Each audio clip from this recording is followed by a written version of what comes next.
Ladies, I'm here in the shield. Here to talk about Game 6 of the NBA Finals. How about it, man? Pacers get the win tonight to force a Game 7, the first Game 7 since the 2016 Finals. The 3-1 comeback. Just a dominant Pacers win tonight. Their guys really showed up tonight. Had a slow start, but then they got into a rhythm. Went a little bit cold in the first quarter, but they still had a 3-point lead. But then they just broke it open in the second quarter. 36-17 in the second quarter really broke it open. Their defense was excellent tonight. The score only says a 17-point win, but this is really a bigger blowout than the score says. Pacers' defense was excellent. They forced 21 turnovers, and it's rare, the Thunder turned over this much. I think it's one of the few times that they've turned it over 20 plus times, and they normally don't turn the ball over this much. They shot terrible from 3 tonight. Shea wasn't good. He turned it over about 6 times. Jalen Williams, he didn't, I know it says minus 40. I didn't think he played that bad. He was just meh compared to the last game where he scored 40. And the Pacers had, how many guys? 1, 2, 3, 4, 5, 6 guys in double figures. You weren't sure if Haliburton was going to play tonight, but he did.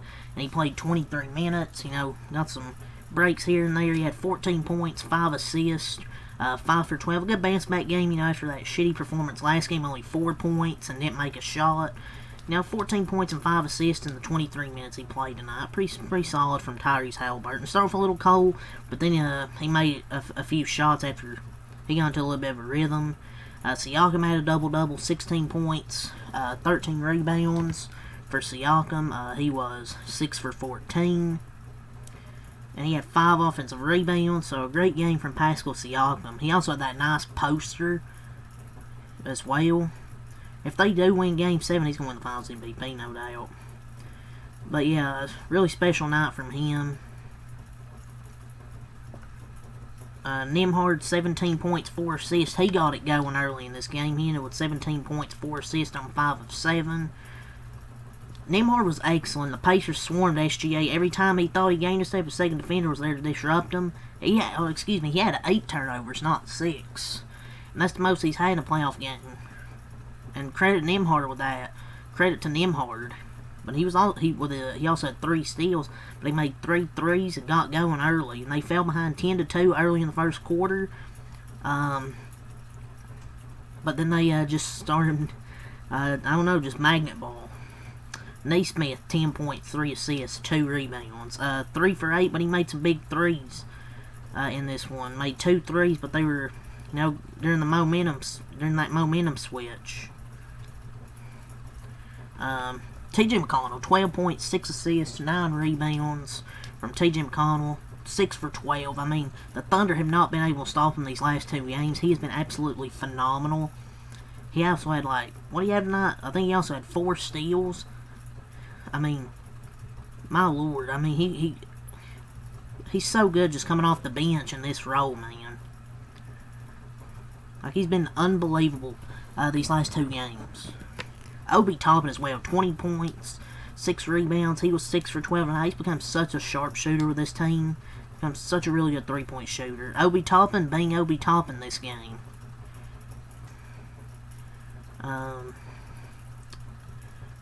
Turner, 3 points, 4 rebounds. I don't really have much to say about him. He was irrelevant.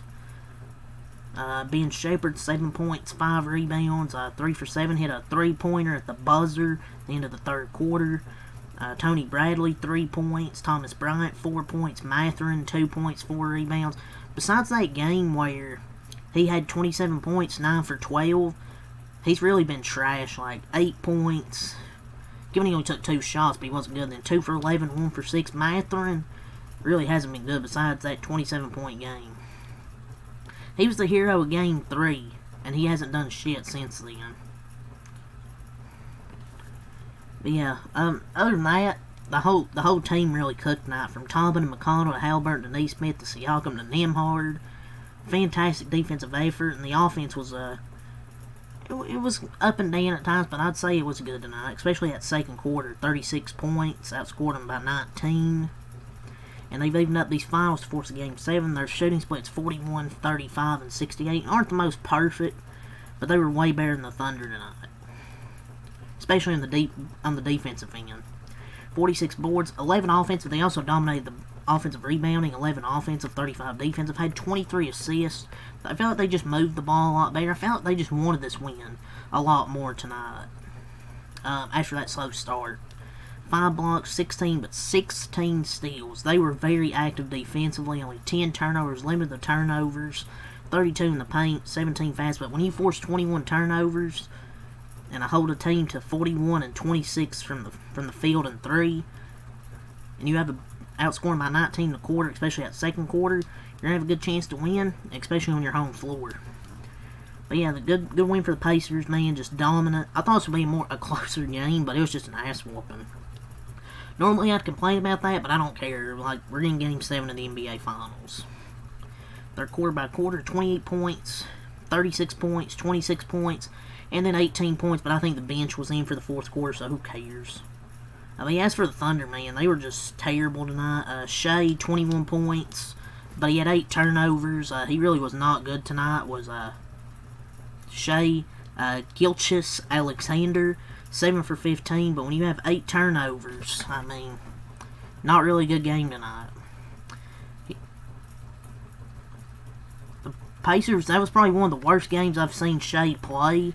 Just absolutely struggled. That's credit to the Pacers defense as well.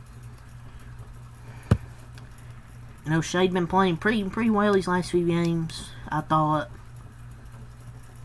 Well, Game 5 wasn't perfect, but he still had 31 and 10. The game before was 35. And I think 4 of these games, he scored 30 plus, so they done a good job tonight. Jalen Williams, 16 points, 6 for 13, but I know it was a negative 40 on the plus minus. That's just how things go, man. He scored 40 points in Game 5, then you're minus 40 in Game 6. Like, I mean, I'm not going to put plus minus into factor. I know, but, I mean, I know it's the lowest, like, recorded, had the worst plus minus in NBA Finals history, but they were minus 40 with him on the court. I'm not going to put too much stock into plus minus, like some of you will. He wasn't, like, that bad tonight. He just wasn't great. Like he was in Game 4. Or 5, excuse me. So he's going to have to step it up next game, though. I'm not saying he scored 40 points, but, you know, be that number 2 option next game. Chet, 4.6 rebounds. I mean, he's not really been great this series. Like, he's had 2 double-doubles. Game 1, he was not good. Game 2, he was better. Game 3, besides the first quarter, pretty irrelevant. Game 3, you had that. Game 4, yeah, he had a double-double, but he wasn't like all that impressive. Then he had 4 for 15 for 9 points and 11 rebounds tonight. 2 for 9, 4 points. Like, Chet has just not really had a great series, man. Like, he has to be better. That's 3 games in this series with less than 10 points. So, he's got to be better. Lou Dort, 3 points. 1 for 5. You're not expecting much from him offensively, but you want to give something. Hartenstein, 10 points, 4 rebounds, 3 for 4. He probably should have played more than 16 minutes. You're going to have to maybe play him more next game. I don't know. Alex Caruso, 0 points. 0 for 2. Only took 2 shots, but Game 5, he didn't play well. Game 6, really did nothing now. He's had 2 games with 20 points. But other than that, he's been pretty irrelevant in this series, so he's going to have to step it up next game, especially playing at home, because I feel like he plays better at home. So,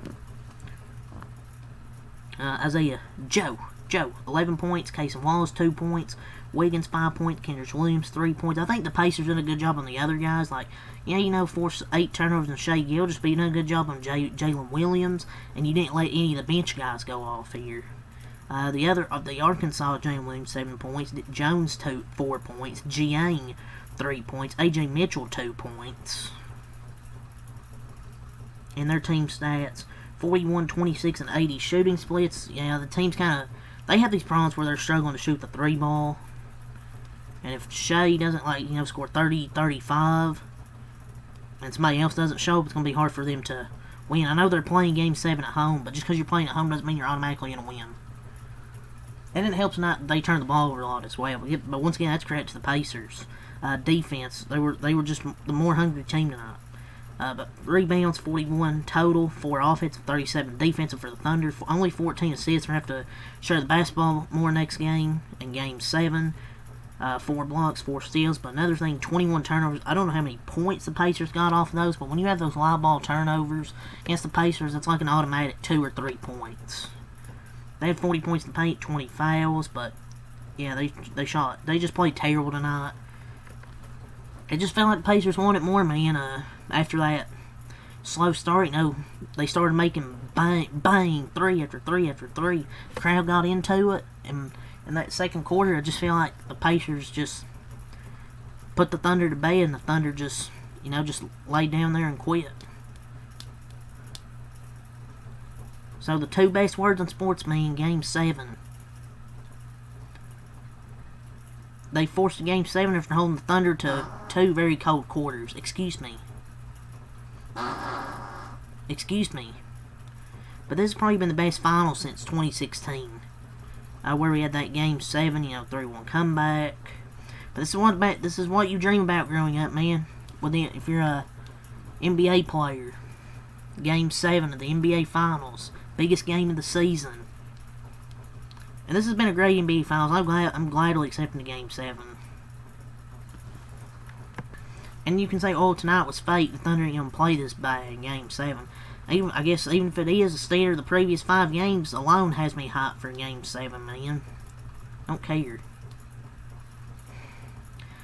And I'm just saying, with T.J. McConnell, wow, when he's on the floor, both ends, like, such a scrappy player, man. But for Game 7, no, I wouldn't want to play Game 7 against the Pacers. I don't care where it is. Will the Thunder be favored? Sure, of course they will. But feels like a dangerous game being played by OKC because Indiana's been Michael Myers this postseason. Sunday's going to be a spectacle. It's going to be a hell of a game. All the pressure's on Oklahoma City because they're the favorites. I mean, they've been the best team all season. They've been the favorites to win it since the start of the year. Pacers are playing with house money. So I think they'll have the confidence to go in there and try and win a Game 7, but we'll see. I don't think the Thunder are going to play as bad as they did tonight, honestly, but it's dangerous, man, letting this Pacers team hang around, especially forcing a Game 7. But yeah, that's really all to say, man.